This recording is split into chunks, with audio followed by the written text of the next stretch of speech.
गंगा हर हर गंगा जय जय अक्षरधाम की जय, विश्वामित्र मुनि नगरी की जय, कार्तिक महीना की जय। आज की तिथि प्रात के बेला महत ब्रह्म मुहूर्ति उषा काल भक्ति माता की जय, ज्ञान वैराग्य भगवान की जय, सुतम कादि की जय, 88,000 ऋषि गण की जय, मंगलमय भगवान की जय जय जय। कार्तिक महीना की जय हो।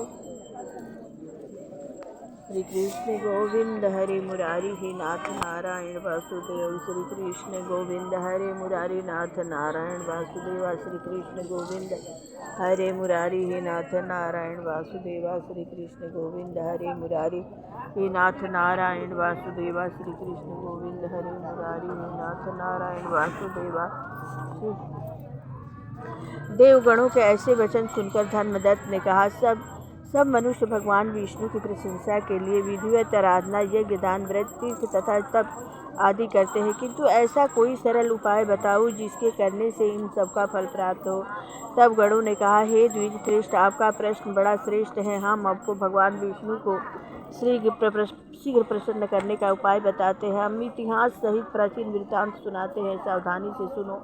प्राचीन काल में कागचीपुरी में चोल नामक चक्रवर्ती राजा राज करता था। उसी के नाम से उसके देश का नाम भी चोल देश ही प्रसिद्ध था।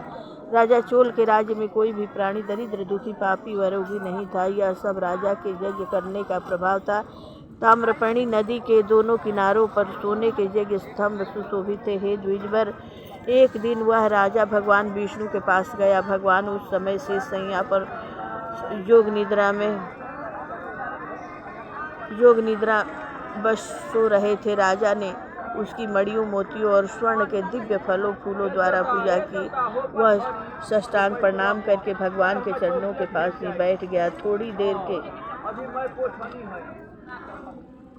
बाद राजा ने अपनी नगरी कांचीपुरी के ब्राह्मण विष्णु दास को वहां आते हुए देखा। विष्णु दास भगवान की पूजा के लिए तुलसी और जल लिए था। विष्णु दास ने वहां आकर भगवान को विष्णु सुत मंत्रों द्वारा स्नान करवाया। मंजरी तथा दलों से उसका विधि पूर्वक पूजन किया। विष्णु दास के चढ़ाए हुए दलों से राजा के चढ़ाए हुए मणि, मोती और स्वर्ण के फूल ढक गए। राजा यह देखकर क्रोध में भरकर बोला, ढोंगी मूर्ख, तूने मेरी चढ़ाई हुई मणियों, मोतियों और सोने के फूलों को तुलसी दल व अपने सारे फूलों से ढक दिया है। तू भला भक्ति करना क्या जाने, क्योंकि तूने मेरे किए विचित्र श्रृंगार को बिगाड़ दिया है। राजा की बात सुनकर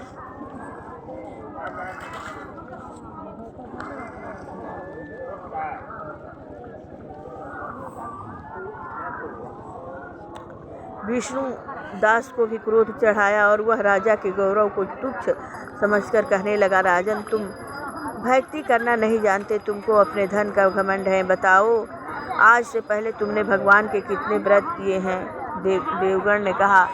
ब्राह्मण के ऐसे वचन सुनकर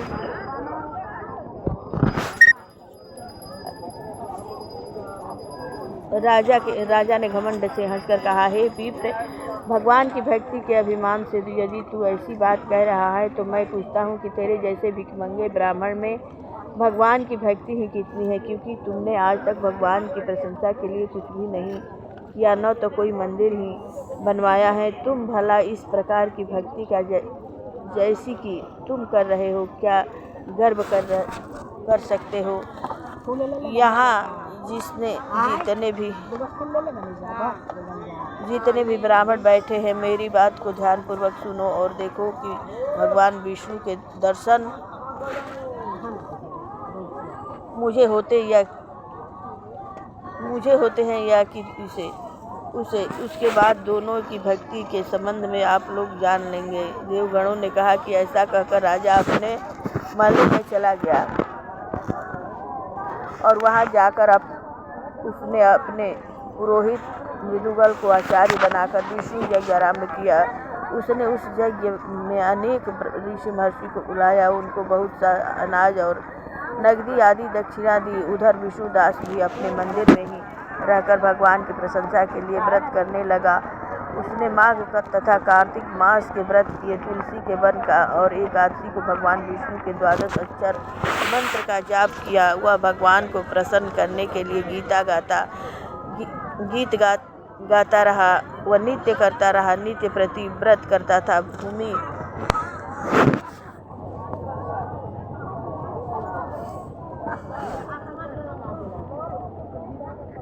पर सोता हर समय भगवान को प्रसन्न करने के लिए माघ तथा कार्तिक के व्रत भी किए और उन व्रतों के नियमों का पालन भी किया और उद्यापन भी किया। और इस प्रकार राजा चोल और विष्णुदास द्वारा आराधना करते हुए बहुत दिन बीत गए। कार्तिक महात्मा की जय। भगवान विष्णु की जय, लक्ष्मी नारायण की जय, मंगलमय भगवान की जय। जय कार्तिक महात्मा।